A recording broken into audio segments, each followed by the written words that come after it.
B J ಪಿಯವರು ನನಗೆ ಆಮಿಷ ಕೊಟ್ಟರು, ಅದನ್ನು ರಾಜ್ಯಾಧ್ಯಕ್ಷರೇ ನನಗೆ ಆಮಿಷ ಕೊಟ್ಟಿರೋದು ಅಂತ ಭಾಳ ಸ್ಪಷ್ಟವಾಗಿ ಹಲವಾರು ಬಾರಿ ಉಲ್ಲೇಖಿಸಿರೋದು.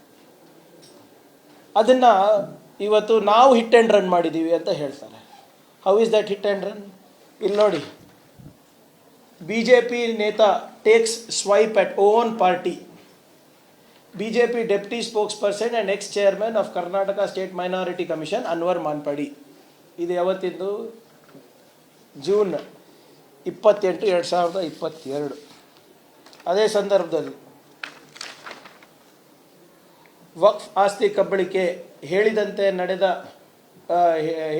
ನಡೆದುಕೊಳ್ಳುತ್ತಾರ ಸಚಿವ ಶಶಿಕಲಾ ಜೊಲ್ಲೆ.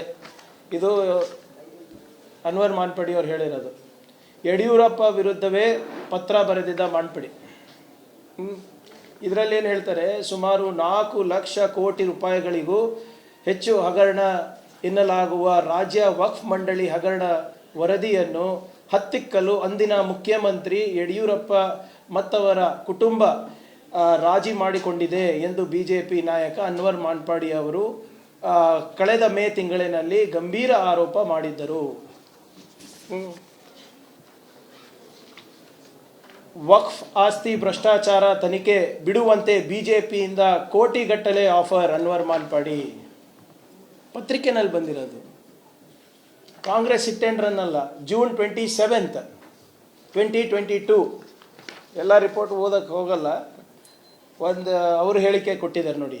ಅಲ್ಲದೆ ಯಡಿಯೂರಪ್ಪ ಹಾಗೂ ಅವರ ಪುತ್ರ ವಿಜೇಂದ್ರದಿಂದ ವಕ್ಫ್ ಆಸ್ತಿ ವಿಚಾರದಿಂದ ಹೊರಬರುವಂತೆ ಕೋಟ್ಯಾಂತರ ರೂಪಾಯಿಗಳ ಆಮಿಷ ಬಂದಿತ್ತು.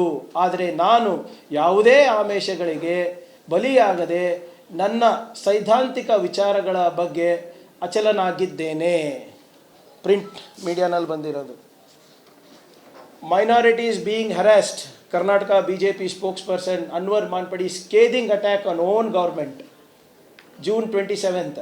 In a letter to Karnataka Chief Minister Basavaraj Bommai and Home Minister Arga Gnanendra, Anwar questioned the government's failure to protect Waqf properties while pointing out that minorities were being harassed in various ways. You and the government, Anwar Manpadi ಅವರು ಹೇಳ್ತಾರೆ, you and government have totally failed in protecting the Waqf properties to the tune of 4 lakh crores. The Waqf scam report of mine on date of submission was to the tune of 2.3 lakh crores. He wrote in the letter. Anwar said the state government had failed to address the issues of minorities on all fronts and thus failed Prime Minister Narendra Modi's concept of Sabka Saath Sabka Vikas. ಇಷ್ಟೆಲ್ಲ ಇದು ಭಾಳ interesting ಆಗಿದೆ ನೋಡಿ. The BJP leader, ಇದು ಯಾವತ್ತಪ್ಪ? ಇದು August 25, 2022. The BJP leader ಅಂದರೆ ಅನ್ವರ್ ಮಾನ್ಪಡಿ ಅವರು is upset not only because Congress government evaded tabling the report in the Assembly and the Council, but because Yediyurappa government too chose to hush up the report till the apex court order compelled it to table the report in the House. ಇವತ್ತು statement ಏನಿತ್ತು ವಿಜೇಂದ್ರ ಅವರು? ನಾವು table ಮಾಡಿದ್ದೀವಿ ಅಂತ. Very clearly apex court ಹೇಳಿದೆ ಅಂತ ಇವರು table ಮಾಡಿರೋದು. ಅದನ್ನು ಆ್ಯಕ್ಟ್ ವಿರುದ್ಧವಾಗಿ ಏನೋ ಟೇಬಲ್ ಮಾಡಿದ್ದಾರೆ ಅಂತ ಇವ್ರ ಆರೋಪ ಇದೆ. ಯಾರು? ಅನ್ವರ್ ಮಾನ್ಪಡಿಯವರು ಬಹಳ ಕ್ಲಿಯರಾಗಿ ಇಲ್ಲೇನು ಹೇಳ್ತಾ ಇದ್ದಾರೆ, ಮತ್ತೊಮ್ಮೆ ಓದ್ತೀನಿ. Yediyurappa government also chose to hush up the report. ಯಾಕೆ? In May this year, Manipadi had written to Prime Minister Narendra Modi accusing then Chief Minister B.S. Yediyurappa and his son B.Y. Vijendra of conniving with leaders and suppressing the Waqf scam report.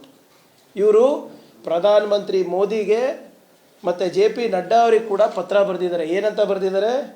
Yediyurappa ಅವರು ಮತ್ತು ಅವ್ರ ಮಗ ಕೆಲವು ನಾಯಕರ ಜೊತೆ ಸೇರ್ಕೊಂಡು ಈ ವಕ್ಫ್ ರಿಪೋರ್ಟನ್ನು ಮುಚ್ಚಾಕಲಿಕ್ಕೆ ಪ್ರಯತ್ನ ಮಾಡ್ತಾ ಇದ್ದಾರೆ ಅಂತ ಹೇಳಿದ್ದಾರೆ. BJP ಅವರು ನನಗೆ ಆಮಿಷ ಕೊಟ್ಟರು, ಅದನ್ನು ರಾಜ್ಯಾಧ್ಯಕ್ಷರೇ ನನಗೆ ಆಮಿಷ ಕೊಟ್ಟಿರೋದು ಅಂತ ಭಾಳ ಸ್ಪಷ್ಟವಾಗಿ ಹಲವಾರು ಬಾರಿ ಉಲ್ಲೇಖಿಸಿರೋದು. ಅದನ್ನು ಇವತ್ತು ನಾವು ಹಿಟ್ ಆ್ಯಂಡ್ ರನ್ ಮಾಡಿದ್ದೀವಿ ಅಂತ ಹೇಳ್ತಾರೆ. How is that hit and run? ಇಲ್ಲಿ ನೋಡಿ, BJP ನೇತಾ takes swipe at own party. BJP Deputy Spokesperson and ex-chairman of Karnataka State Minority Commission, Anwar Manpadi. ಇದು ಯಾವತ್ತಿಂದು? ಜೂನ್ 28, 2022. ಅದೇ ಸಂದರ್ಭದಲ್ಲಿ ವಕ್ಫ್ ಆಸ್ತಿ ಕಬಳಿಕೆ ಹೇಳಿದಂತೆ ನಡೆದುಕೊಳ್ಳುತ್ತಾರ ಸಚಿವ Shashikala Jolle.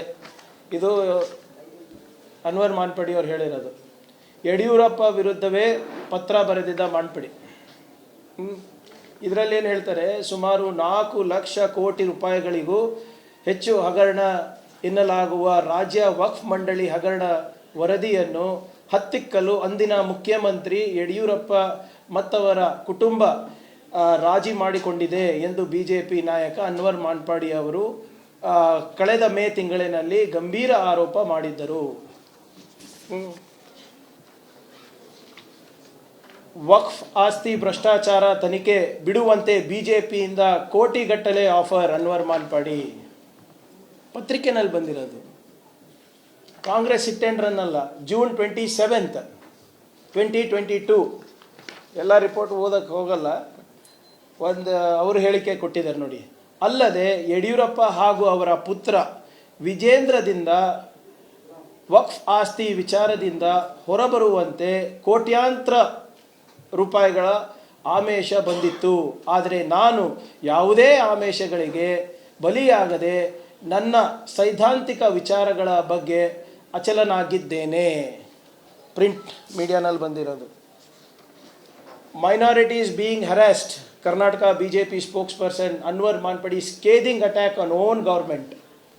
June 27th.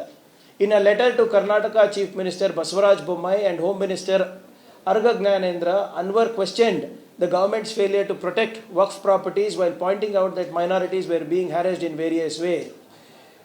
You and the government, Anwar Manpadi ಅವರು ಹೇಳ್ತಾರೆ, you and government have totally failed in protecting the Waqf properties to the tune of 4 lakh crores. The Waqf scam report of mine on date of submission was to the tune of 2.3 lakh crores. He wrote in the letter. Anwar said the state government had failed to address the issues of minorities on all fronts and thus failed Prime Minister Narendra Modi's concept of Sabka Saath Sabka Vikas. ಇಷ್ಟೆಲ್ಲ ಇದು ಭಾಳ interesting ಆಗಿದೆ ನೋಡಿ. The BJP leader, ಇದು ಯಾವತ್ತಪ್ಪ, ಇದು August 25th, 2022. The BJP leader ಅಂದರೆ ಅನ್ವರ್ ಮಾನ್ಪಡಿ ಅವರು is upset not only because Congress government evaded tabling the report in the Assembly and the Council, but because Yediyurappa government too chose to hush up the report till the apex court order compelled it to table the report in the House. ಇವತ್ತು statement ಏನಿತ್ತು ವಿಜೇಂದ್ರ ಅವರು, ನಾವು table ಮಾಡಿದ್ದೀವಿ ಅಂತ.